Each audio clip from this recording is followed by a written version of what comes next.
أعوذ بالله من الشيطان الرجيم بسم الله الرحمن الرحيم السلام عليكم ورحمة الله وبركاته إن الحمد لله نحمده ونستعينه ونستغفره ونعوذ بالله من شرور أنفسنا ومن سيئات أعمالنا من يهده الله فلا مضل له ومن يضلل فلا هادي له وأشهد أن لا إله إلا الله وحده لا شريك له وأشهد أن محمدا عبده ورسوله اللهم صل على محمد وعلى آل محمد كما صليت على إبراهيم وعلى آل إبراهيم إنك حميد مجيد اللهم بارك على محمد وعلى آل محمد كما باركت على إبراهيم وعلى آل إبراهيم إنك حميد مجيد أما بعد فإن خير الحديث كتاب الله وخير الهدي هدي محمد صلى الله عليه وسلم وشر الأمور محدثاتها وكل محدثة بدعة وكل بدعة ضلالة وكل ضلالة في النار فأعوذ بالله السميع العليم من الشيطان الرجيم بسم الله الرحمن الرحيم يا أيها الناس اتقوا ربكم الذي خلقكم من نفس واحدة وخلق منها زوجها وبث منهما رجالا كثيرا ونساء واتقوا الله الذي تساءلون به والأرحام إن الله كان عليكم رقيبا يا أيها الذين آمنوا اتقوا الله حق تقاته ولا تموتن إلا وأنتم مسلمون يا أيها الذين آمنوا اتقوا الله وقولوا قولا سديدا يصلح لكم أعمالكم ويغفر لكم ذنوبكم ومن يطع الله ورسوله فقد فاز فوزا عظيما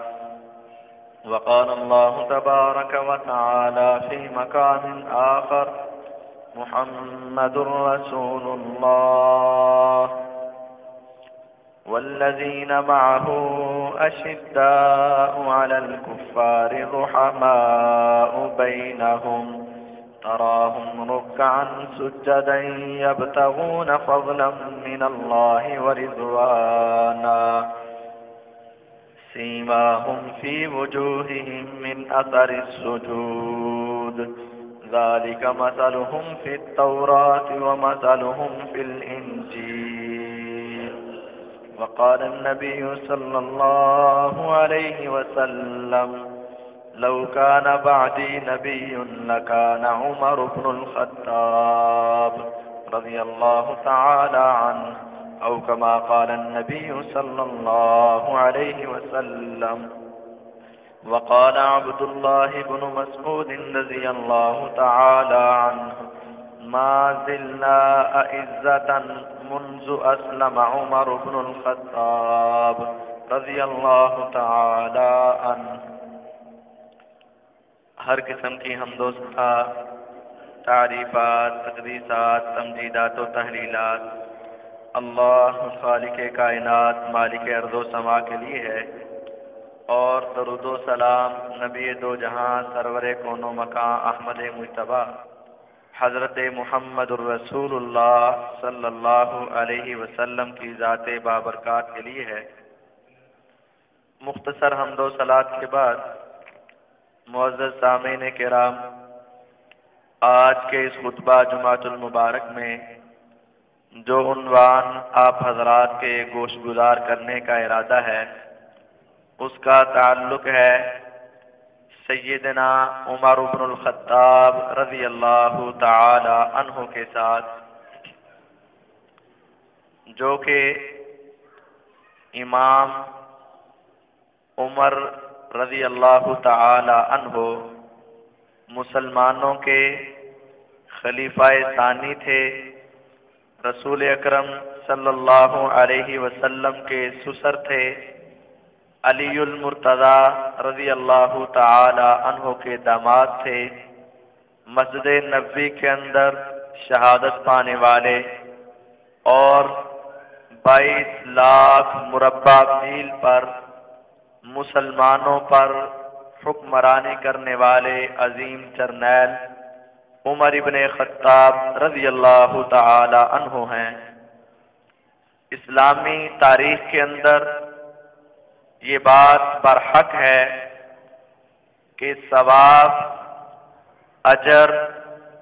مرتبے کے اعتبار سے مسلمانوں اور اس امت میں پہلا نمبر ابو بکر صدیق رضی اللہ تعالی عنہ کا ہے، لیکن کارکردگی، حکمت عملی، عدالت، صداقت، دیانت، امانت، اسلام کی خدمت، اسلام کو دنیا کے کونوں تک پہنچانے کی کوشش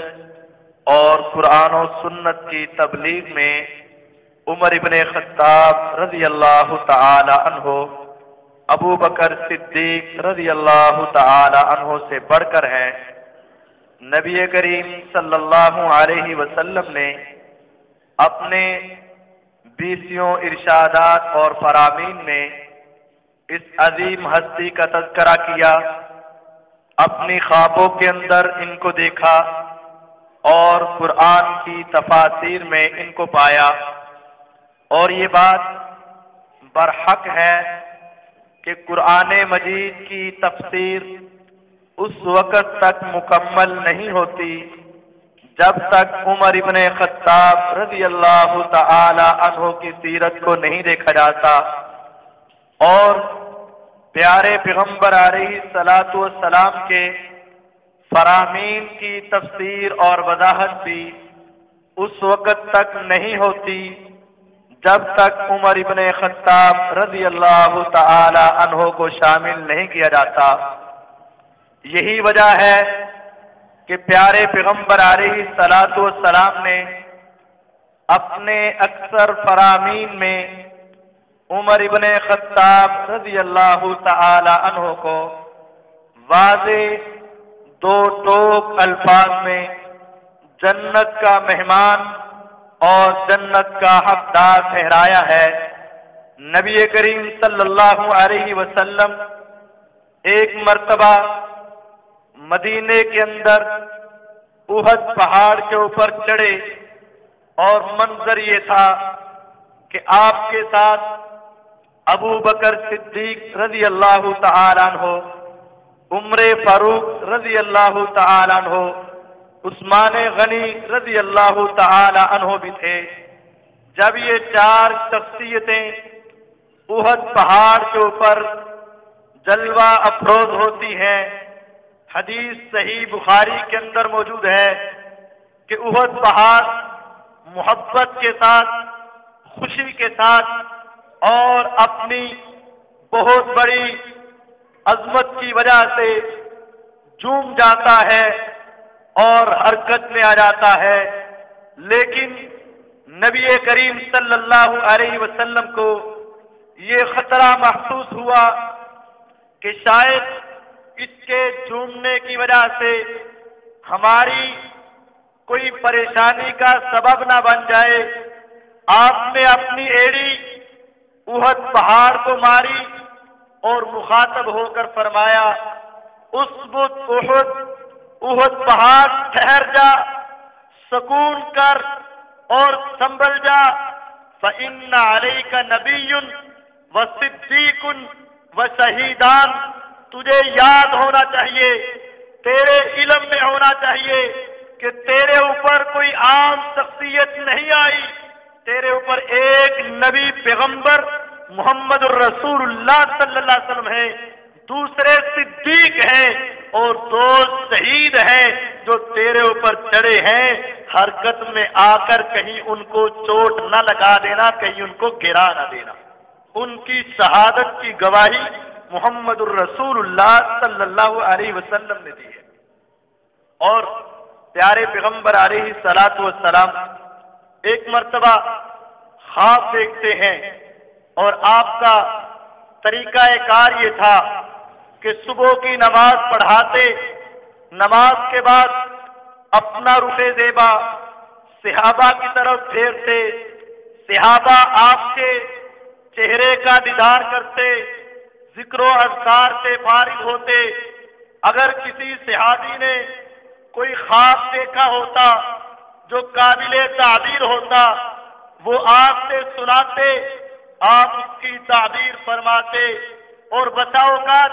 محمد الرسول اللہ صلی اللہ علیہ وسلم اپنا خواب صحابہ کو سنایا کرتے تھے۔ ایک دن یہی معاملہ ہوا، نبی کریم صلی اللہ علیہ وسلم نے فجر کی نماز صحابہ کرام کو پڑھائی، اور نماز کے بعد صحابہ اسی طرح قطاروں میں صفوں میں موجود ہیں اور اپنے ذکر و اذکار سے فارغ ہو کر آپ کے دیدار میں مشغول ہیں۔ نبی کریم صلی اللہ علیہ وسلم نے کہا صحابہ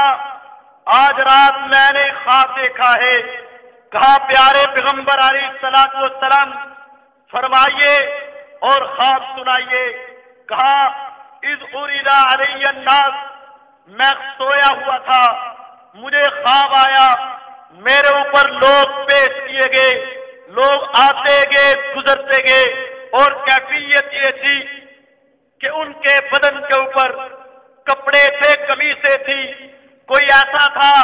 کہ جس کا کپڑا صرف اس کے پستان تک ہے، کوئی ایسا بھی تھا جس کا لباس اس کی ناک تک ہے، کوئی ایسا بھی تھا جس کا تہبند اس کے گھٹنوں تک ہے، اور کوئی ایسا بھی تھا جو سارے کا سارا اسی لباس کے اندر لپٹا ہوا تھا۔ فَإِذَا عمر بن الخطاب، اچانک میری نگاہ عمر ابن خطاب رضی اللہ تعالیٰ عنہ پر پڑی۔ میں نے کیا دیکھا؟ وَعَلَيْهِ قَمِيصٌ يَجُرُّهُ، اس کے سر سے لے کر پاؤں تک سارا بدن اس لباس میں لپٹا ہوا ہے، اور بدن اس کے لباس سے لمبا ہو کر زمین کے ساتھ کھسک رہا ہے۔ میری آنکھ کھلی، صحابہ نے کہا نبی کریم رؤوف الرحیم سید الامام والمرسلین محمد الرسول اللہ صلی اللہ علیہ وسلم خواب کی سمجھ نہیں آئی۔ فرمایا سنو، وہ لباس نہیں تھا، لباس سے مراد ایمان تھا، لباس سے مراد اسلام تھا، لباس سے مراد دین تھا۔ جتنا لباس تھا اتنا ایمان تھا، جتنا لباس تھا اتنا تقویٰ و طہارت تھی۔ میں نے دیکھا عمر ابن خطاب رضی اللہ عنہ کا ایک انگ، ایک حصہ، ایک جوڑ اور سارے کا سارا وجود اسلام کے اندر ڈوبا ہوا ہے۔ اس کا کوئی حصہ ایسا نہیں ہے کہ جس کے اوپر اسلام نافذ نہ ہو چکا ہو، اسلام اس میں داخل نہ ہو چکا ہو۔ اس کے ایمان اور اسلام کی گواہی محمد الرسول اللہ صلی اللہ علیہ وسلم فرماتے ہیں۔ میری اور تیری خواب سچی بھی ہوتی ہے، جھوٹی بھی ہوتی ہے۔ میرے اور تیرے خواب خام خیال بھی ہوا کرتے ہیں، جو سوچتے ہیں وہی آ جایا کرتے ہیں، لیکن محمد الرسول اللہ صلی اللہ علیہ وسلم کا خواب کبھی جھوٹا نہیں ہوتا۔ آپ کے خواب کی بھی وہی کیفیت ہے جو آپ پر آنے والی وحی کی کیفیت ہے، جو مقام مرتبہ آپ کے اوپر اترنے والی وحی کا ہے، وہی مقام و مرتبہ محمد الرسول اللہ صلی اللہ علیہ وسلم کی خواب کا ہے۔ ان کے ایمان کی گواہیاں محمد الرسول اللہ صلی اللہ علیہ وسلم دی۔ صحیح بخاری کے اندر آپ کا ایک اور خواب بھی موجود ہے۔ نبی کریم محمد الرسول اللہ صلی اللہ علیہ وسلم کے فرامین کی وضاحت اس وقت تک نہیں ہو سکتی جب تک عمر ابن خطاب رضی اللہ عنہ کی سیرت نہیں شامل ہوگی۔ پیارے پیغمبر علیہ السلام فرماتے ہیں میں نے خواب دیکھا، میں نے بہت بڑا باغ لگایا ہے، بہت بڑی کھیتی سجائی ہے اور اس کو پانی دینے لگا۔ میں نے کچھ ڈول نکالے، کنویں سے پانی نکالا، اس کو سیراب کیا، میں تھک گیا۔ ثم اعطیت ابا بکر رضی اللہ عنہ، میں نے وہی ڈول اور اس کی رسی سیدنا ابو بکر صدیق رضی اللہ عنہ کو تھما دی۔ فنازع نزعتین، انہوں نے 2-3 ڈول نکالے، وفی یدہ ضعف، ان کے اندر تھوڑی سی کمزوری تھی، اللہ ان کے اوپر رحم فرمائے، انہوں نے بھی تھوڑا سا سیراب کیا۔ پھر انہوں نے وہی رسی عمر ابن خطاب رضی اللہ تعالی عنہ کو تھما دی۔ فلم ارى عبقریا یفری فریہ، زبان نبوت کے نکلے ہوئے الفاظ امام بخاری رحمہ اللہ نقل کرتے ہیں کہ محمد الرسول اللہ صلی اللہ علیہ وسلم نے فرمایا میرے صحابہ پھر جب اس رسی کو عمر ابن خطاب رضی اللہ عنہ نے تھاما، پھر پانی نکالا، اتنا نکالا، اتنا نکالا، اتنا نکالا کہ بہت لمبا کھیت، سارے کھیت کو پانی سے سیراب کر دیا، پانی کناروں تک پہنچ گیا، لوگ قافلے لے کر وہاں سے گزر رہے تھے۔ فضرب الناس بالعسل، لوگوں نے اپنے اونٹوں کو وہاں بٹھایا، وہاں سے پانی پلانا شروع کیا، اور تم جانتے ہو جانوروں میں سے سب سے زیادہ پانی پینے والا جانور اونٹ ہوا کرتا ہے، جو ہفتوں کا پانی اپنے پیٹ میں سمو جاتا ہے۔ وہ اونٹوں نے وہاں سے پانی پیا، لوگوں نے پیا، حتیٰ کہ سارے لوگ اس پانی سے سیراب ہوئے۔ فرمایا میں نے اپنی زندگی میں کبھی اتنا طاقتور انسان نہیں دیکھا جس نے اتنا پانی نکال کر زمین کو سیراب کیا ہو۔ وہ عمر ابن خطاب رضی اللہ تعالی عنہ تھے جنہوں نے یہ کام کیا۔ یہ نبی کریم صلی اللہ علیہ وسلم کو خواب آیا۔ اب اس خواب کا مطلب کیا ہے، اس کی تفسیر کیا ہے، اس کی تعبیر اور وضاحت کیا ہے؟ وہ وضاحت آپ کی ساری زندگی ہمیں بتاتی ہے کہ وہ مقام، وہ اسلام جس کی ابتدا محمد الرسول اللہ صلی اللہ علیہ وسلم نے کی تھی، وہ گھر جس کی بنیادیں محمد الرسول اللہ صلی اللہ علیہ وسلم نے بنائی تھی، وہ دین جس کو شروع محمد الرسول اللہ صلی اللہ علیہ وسلم نے کیا تھا، اور اس کو چھتوں تک پہنچانے والے ابو بکر صدیق رضی اللہ عنہ تھے، اور اس کی چھت ڈالنے والے عمر ابن خطاب رضی اللہ تعالی عنہ تھے۔ جس اسلام کو شروع کیا محمد الرسول اللہ صلی اللہ علیہ وسلم نے مکے کی بستی سے نکلے مدینے تک پہنچایا، اس اسلام کو دنیا کے کناروں تک پہنچانے والے عمر ابن خطاب رضی اللہ عنہ تھے۔ وہ اسلام جو محمد الرسول اللہ صلی اللہ علیہ وسلم نے مدینے کی بستی میں نافذ کیا تھا، اس کو 22 لاکھ مربع میل تک پھیلانے والے عمر ابن خطاب رضی اللہ تعالی عنہ تھے۔ وہ اسلام جس کو محمد الرسول اللہ صلی اللہ علیہ وسلم نے شروع کیا، اس کے ابتدا کو انتہا تک پہنچانے والے عمر ابن خطاب رضی اللہ عنہ تھے۔ تمہیں پتا ہوگا جب فتوحات کا سلسلہ چلا، عمر ابن خطاب رضی اللہ تعالیٰ عنہ نے اپنے حکمرانوں کے ساتھ ٹکر لینے کے لیے جوانوں کو نکالا، مجاہدین کو بھیجا، فوجیں نکلی، مکران تک گئی، روڈس تک گئی، روم کے ساتھ ٹکرائی، ایران سے ٹکرائی۔ اور تمہیں یاد ہونا چاہیے اس وقت کی 2 سپر پاور طاقتیں تھی، ایک روم تھا جس کے بادشاہ کو کیسر کہتے تھے، دوسرا ایران تھا جس کے بادشاہ کو کسرا کہا جاتا تھا۔ کیسر و کسرا کی حکومتیں ساری دنیا پر حکومت کیا کرتی تھی۔ روم کا بادشاہ عیسائی تھا، سارے اہل کتاب اس کے ماتحت ہوا کرتے تھے۔ ایران کا بادشاہ کسرا تھا، مجوسی تھا، آتش پرست تھا، سارے بے دین کمیونسٹ دہری لوگ اس کے ماتحت ہوا کرتے تھے۔ 70 ممالک ان دونوں ملکوں کے تحت تھے۔ ان کی فتح 70 کی فتح